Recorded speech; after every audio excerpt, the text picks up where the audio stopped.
చూస్తున్నారు కదా అన్నీ. ఇవన్నీ చూసి భయపడుతున్నారు ముఖ్యంగా అబ్బాయిలు. అమ్మాయిలేమో వాళ్ళ ఇండిపెండెన్సీ పోతుందేమో, వాళ్ళ ఫ్రీడమ్ పోతుందేమో అని భయపడుతున్నారు. హ్మ్. ఇంకొకటేంటంటే ఇప్పుడు ఇవాళ రేపు అమ్మాయిలు పేరెంట్స్‌ని బాగా చూసుకుంటున్నారనేది ఒక టాకొచ్చింది. హ్మ్. మేము మ్యారేజ్ చేసుకొని వెళ్ళిపోతే మా పేరెంట్స్‌ని ఎవరు చూస్తారు అని ఎక్కువ ఆహ్, ఓవర్ రెస్పాన్సిబిలిటీ ఫీల్ అవుతున్నారు.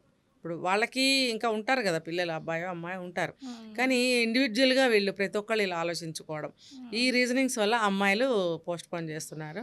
అబ్బాయిలైతే భయపడుతున్నారు. మొన్న నేను ఒక ఎంబీఏ కాలేజ్‌కెళ్ళినప్పుడు అక్కడ ఇంటర్వ్యూ చేసినప్పుడు పిల్లలు చెప్పారు స్టూడెంట్స్. హ్మ్. పెళ్లి చేసుకోవాలంటే మాకు భయంగా ఉంది.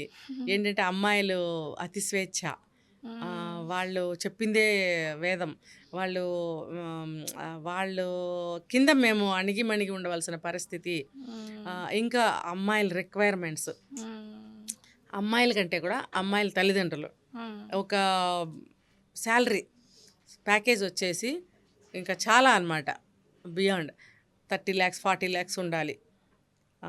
తర్వాత వాళ్ళకొక ప్రాపర్టీస్ ఉండాలి. ఇంకా గట్టిగా చెప్తే వాళ్ళకి తల్లిదండ్రులు ఉండకూడదు.